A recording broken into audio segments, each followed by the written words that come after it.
राजनीतिक सामाजिक विमर्श है, तो सब अपने अपने दिए गए समय में बात रखेंगे तो आप दलितों की, वंचितों की, पिछड़ों के हक की बात ज्यादा उठा सकेंगे। रोहित अग्रवाल राष्ट्रीय लोकदल के प्रवक्ता है। रोहित जी, स्वागत आपका। आरोप ये लग रहा है कि वैसे काम तो बहुत अच्छा होने जा रहा है कि जातिगत जनगणना होगी, लेकिन ये यूपी के इलेक्शन से टकरा रही है। ब्रिजेश जी, देखिए, एक तो सबसे पहले तो जातिगत जनगणना के लिए एनडीए सरकार को बधाई।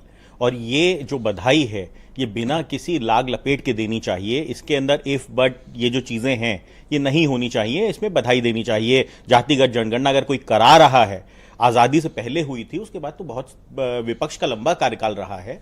तो भारतीय जनता पार्टी का तो खाली कार्यकाल रहा नहीं, एनडीए का तो कार्यकाल रहा नहीं है, विपक्ष का एक लंबा कार्यकाल रहा है। मैंने मंडल कभी नहीं कराई, कंपेयर किया है, बहुत बड़ी बात बोली है। हो सकता है कुछ लोग नाराज भी हो मेरी इस बात से। बहुत क्रांतिकारी काम होने जा रहा है। देखिए, ये बहुत बड़ा समय विपक्ष का रहा है और विपक्ष ने कभी इसकी मांग नहीं की। विपक्ष ने कभी ऐसा काम करने के साहस भी नहीं किया, क्योंकि ये जातियों के नाम पे मतभेद करते रहना चाहते हैं। इसलिए इन्होंने कभी भी, सिर्फ जातियों के नाम पे वोट चाहिए इनको, पर जातियों के नाम पे इनको कभी कुछ देने की बारी। और आपकी पार्टी तो ऐसा कोई काम करती नहीं। हमारी पार्टी तो हमेशा से जातियों, गरीब पिछड़े की बात करती है, किसानों की बात करती है। हम तो हमेशा दलित समाज के लिए हमने जो क्रांतिकारी फैसला लिया, माननीय जयंत चौधरी जी ने जो लिया, वो तो आज तक किसी ने नहीं लिया। 35% अपने विधायकों, अपने सांसदों की निधि को लिखित तौर पे उन्होंने लेटर जारी करके कहा कि ये दलित समाज के क्षेत्रों में खर्च होनी चाहिए। ये फैसला किसी ने लिया।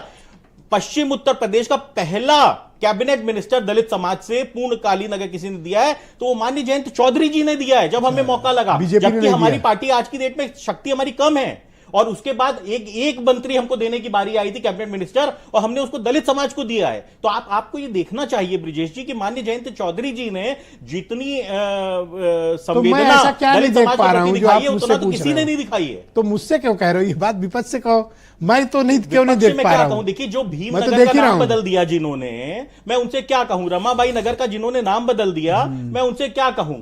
फूलेबाई नगर का नाम बदल दिया जिन्होंने, मैं उनसे क्या कहूं? मैं विपक्ष, तो हमें कोई उम्मीद नहीं है ना, विपक्ष क्या कहेंगे? हम तो सरकार का हिस्सा हैं, और सरकार द्वारा जो आज निर्णय लिया गया है उसका हम स्वागत कर रहे हैं। हम तो सिर्फ विपक्ष इतना कह रहे हैं कि कम से कम जातिगत जनगणना का तो स्वागत आप बिना किसी लाग लपेट के करिए। कम से कम इस फैसले का तो स्वागत करिए। आप साथ आके इस पे खड़े होइए। एक बात और, 10 सेकंड और। आपने कहा कि यूपी के इलेक्शन के साथ क्लैश हो रही है, तो भाई बिहार का भी तो इलेक्शन है ना। हाँ, टकरा रही है। तो बिहार का इलेक्शन है, 26 में बंगाल का इलेक्शन है। बंगाल से महत्वपूर्ण इलेक्शन तो कोई नहीं होगा। अच्छा, बंगाल का इलेक्शन है, काफी महत्वपूर्ण है। यूपी आपके नजर में महत्वपूर्ण नहीं? नहीं, यूपी भी महत्वपूर्ण है। तो आप मुझे बताइएगा, 25 में होती तब तो इन दो राज्यों से टकराती। टेक्निकल सवाल का जवाब दो। आप लोग तो पॉलिटिकल लोगों को ज्यादा आइडिया होगा। अगर जनगणना होगी मार्च तक, तो यानी मार्च तक अधिसूचना नहीं आएगी, 1 मार्च तक, ये तो कंफर्म है। तो इसका मतलब यूपी में चुनाव अप्रैल मई में टलेंगे। ब्रिजेश जी, देखिए, या तो पहले करा लो। देखिए ब्रिजेश जी, एक बात समझनी पड़ेगी कि मल्टीटास्किंग से देश चलता है, और पूरे देश के अंदर जनगणना, भाई साहब, जब जनगणना होती है पूरे रिसोर्स लगाए जाते हैं। पूरे रिसोर्स लगाए जाते हैं, तो कहां से करा लोगे? पूरे देश और इस देश में नियम है वैसे नॉर्मली कि जब जनगणना चल रही हो तो उस राज्य में चुनाव कैसे कराओगे?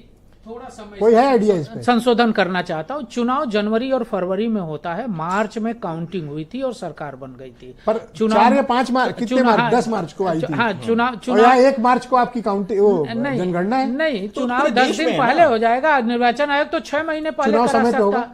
6 महीने पहले भी करा सकता है, 2 महीने पहले करा सकता है, 3 महीने पहले करा सकता है, 3 महीने बाद करा सकता है। ये कोई विषय नहीं कह रहे हैं या तो 6 महीने पहले हो जाएगा यूपी में चुनाव, या 3 महीने बाद। हमारा तो मैं कह रहा हूँ कि अप्रैल मई में होगा। हमारा ये कहना है कि चुनाव जो है, आपने अपने मन की बात निकलवाई ली। चुनाव जनगणना में कहीं साथियों की दुश्मनी। चुनाव जनगणना में कहीं बाधा नहीं है। बहुत शुक्रिया।